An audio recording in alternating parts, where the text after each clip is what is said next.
Welcome to Within the Frame, where we bring the most pressing issues across the globe into focus. I'm Kim Mokyeon. 1 year into the Lee Jae Myung administration, Korea is navigating a rapidly changing global environment marked by geopolitical rivalry, technological transformation, and shifting international partnerships. In this new era, diplomacy is no longer limited to government negotiations. A country's cultural influence, technological strength, and ability to build trust with people around the world have become increasingly important diplomatic assets. As Korea seeks to strengthen its global presence and broaden its diplomatic outreach, public diplomacy is playing a bigger role than ever before. So what has Korea achieved over the past year, and what direction should its public diplomacy take in the years ahead? To discuss how public diplomacy is shaping Korea's global presence and where it's headed next, we're joined by Ambassador Im Sang-woo, Deputy Minister for Public Diplomacy at Seoul's Foreign Ministry, here in the studio with us. A very big welcome. Thank you. Thank you for having me. So let's begin right away. So like I've said, it's been more than a year since the Lee administration took office. Looking back, could you tell us what would you consider the administration's key diplomatic achievements, and also what role did public diplomacy play in that? Sure. The overriding theme has been actually the restoration of Korean diplomacy and its global presence. So after a period of hiatus of diplomacy, Korea has returned with full force. So starting with the Canada G7 summit, right after the inauguration of the new administration, President Lee has so far visited 17 countries and has held more than 50 summits. To highlight just a few of the visits, President Lee visited the U.S. 2 months into his new term, and had a very successful meeting with President Trump, and also President Trump reciprocated a state visit to Korea during the APEC summit in October last year. So the presidents, they were able to reach an agreement on the very important tariff issue, as well as on investment, and also non-economic issues, such as strengthening civil nuclear cooperation. So with the U.S., it has really gone very well in our resumption of diplomacy. And second, with Japan, right now, Korea and Japan, we are enjoying one of the closest relationships that we've ever had in our history. The two leaders of Korea and Japan, they've met already 4 times. We've re-established what we call shuttle diplomacy, where the two leaders, they basically hop on a plane to visit one another. They've been seeing each other in a 2 to 3 months interval. And with China too, President Xi, he has made a visit to Korea. This is the first one in 11 years. And our president also has reciprocated by visiting China earlier this year. So you can see with our imminent neighborhood, that diplomacy is back in full swing. And also, we have expanded our diplomatic outreach to actively engage with the Global South. This year, President Lee had an excellent visit to Vietnam and India. And just last month, we held the first Korea-Africa ministerial conference in Seoul. We invited all the 54 African countries, as well as international organizations related to the African continent. So in all this endeavor, public diplomacy, of course, has played a very important role. We are always making a conscious effort to directly reach out to the people when we are engaging in high-level diplomacy. For example, in India, our First Lady actually participated in a K-pop event with Indian youths. In the U.S., when our president was visiting Washington, D.C., he attended a forum that was hosted by a think tank.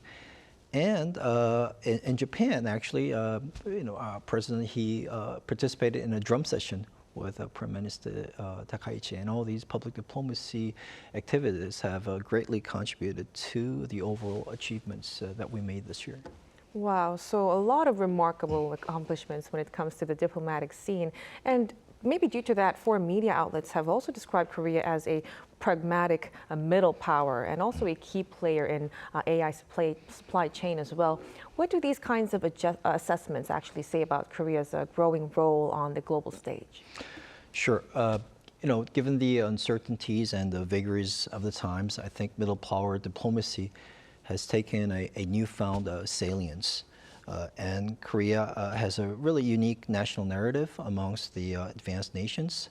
Its unprecedented journey from an one of the most underdeveloped nations in the world, to becoming one of the most advanced economic powerhouses.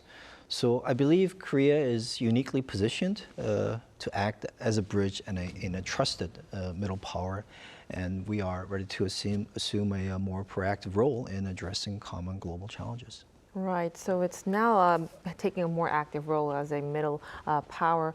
So also, like, we wanted to touch upon K-culture as well. It remains one of the most powerful soft power assets of South Korea. How do you think South Korea can turn these global opportunity of K-content into deeper diplomatic and also economic partnerships? Sure. K-content doesn't really exist in a vacuum. When global audiences, they consume Korean drama, Korean music, Korean beauty, they're actually opening the door to an entire Korean ecosystem. So we conceptualize this holistic approach as the K initiative, where this K initiative is basically a comprehensive framework that encompasses all these different various facets of Korean experience, such as Korean culture, food, and lifestyle products. So to fully realize this potential, our focus has been on empowering and transforming the Korean missions abroad, the Korean embassies, to become the central orchestrators of this vision. So by serving as a focal point on the ground, embassies can actually synergize the efforts of all relevant agencies and stakeholders, so that our Korean content soft power can translate into meaningful cooperation across a wide spectrum of fields and activities for the benefit of all. Right. Now, speaking of a soft power ambassador, beyond just cultural popularity, President Lee has stressed the true strength of soft power is connecting people. How important is this people-to-people exchanges in building lasting trust? Of course, when we talk about diplomacy, international relations, at the end of the day, it's really the people that make things happen. Governments can sign different treaties and MOUs, but it's actually the people who breathe life into these different agreements. So that is why people-to-people exchange is such an important factor. It's a foundation for lasting diplomacy. So promoting people-to-people exchange, this agenda has always been one of the top topics that we incorporate in when we have these different summits and engage in high-level diplomacy. Just a few days ago, when our president was visiting Italy, he had a great meeting with Prime Minister Maloney, and one of the things that they agreed is to promote people-to-people exchange, increase such exchanges so that the number will reach 1.5 million by the year 2034, which is actually coinciding with the 150th anniversary of our diplomatic tie. Right, so really lasting partnerships ultimately would come from a stronger people-to-people connections as well. Now, when we expand these kinds of connections, you touched upon this a while ago, Korea has been strengthening engagement with the global South, particularly Africa. Could you tell us, what strategic importance does Africa hold in Korea's broader foreign policy?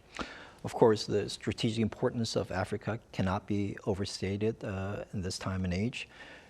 Now we have officially entered an era where geopolitics, geoeconomics, and supply chain resilience, all these important facets are intertwined, and Africa sits at the very heart of this intersection. So South Korea is a global powerhouse in electric vehicles and semiconductors and batteries, but we rely on imports. Over 95% of our critical minerals. So we're importing from overseas, and Africa holds roughly 30% of the world's mineral reserves. So in this aspect, securing a stable, diversified partnership with Africa is very important. Second, Africa has also become central to our energy security. Korea has historically relied a lot on the Middle East for its consumption of crude oil. Roughly 70% of oil comes from the Middle East, but because of the crisis in Hormuz, we were able to lower our dependence by diversifying to other parts of the world, including Africa. Now, our dependence on Middle East is roughly around 50%. So in this regard too, Africa has become a key partner in overcoming the difficulties of the times. And of course, the recent Korea-Africa Ministerial Conference, it was a major step in that direction. What message did Korea hope to deliver through the meeting? And also, what outcomes do you expect going forward? Sure. There was one really important, clear message that we wanted to send out, and that is Korea really aspires to become a trusted, true partner of Africa. You know, what gives our relationship with Africa a unique depth is the fact that we share a historical memory. You know, Korea, we went through the same path of hardship that a lot of our African friends have to go through or are going through. For instance, you know, we suffered the pain of colonization, and we know what it's like to live through the devastation of war, and also to rebuild from nothing and to rebuild our economy. And because we share these memories with Africa, I think we are in a unique position to truly understand the challenges that Africa is facing. And we feel that it is our responsibility, it is our duty to actually share our experience of development with African nations. So one of the, we actually have a declaration that touches on all, across all areas of mutual interest. But one of the key areas I would like to highlight is that our focus on investment in the future. You know, Africa is a young continent. 60% of its population is aged below 25. So in this conference, we had a great discussion on how we can empower the youth, you know, to have them be equipped with the right skill sets, with the right training, to become ready in the future. You know, it's a whole different future where technological knowledge becomes very critical. So this focus on youth, as well as promotion of people-to-people exchange, also was one key aspect of the conference.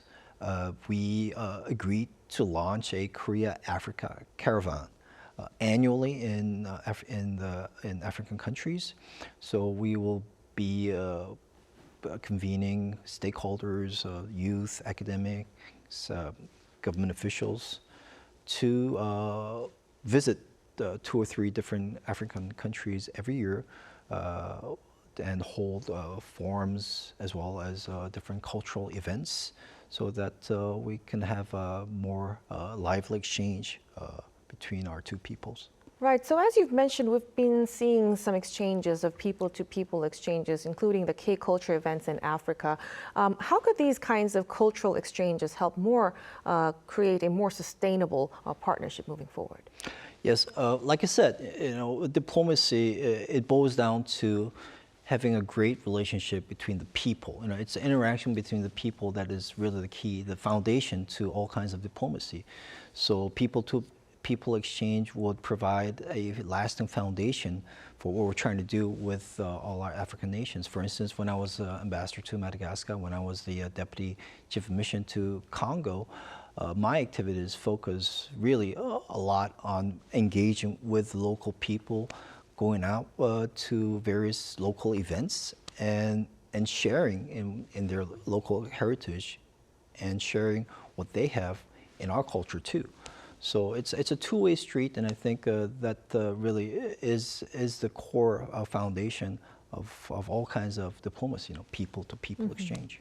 Right, so these kinds of exchanges can really become meaningful bridges between countries as well. Now, at the same time, public diplomacy is constantly evolving in this digital era, of course. How do you think Korea should adapt its public diplomacy strategy to better engage with the global audiences?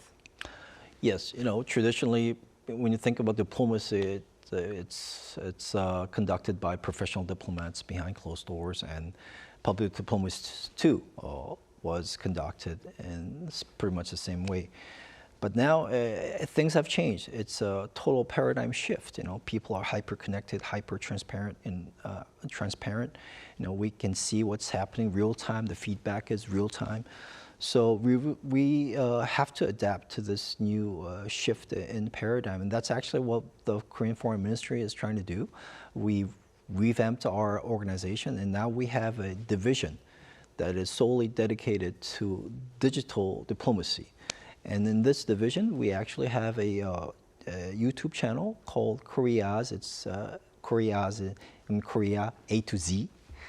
And it reaches out to our global audiences. And I'm happy to note that now we actually have more than 1 million subscribers to this Koreas channel.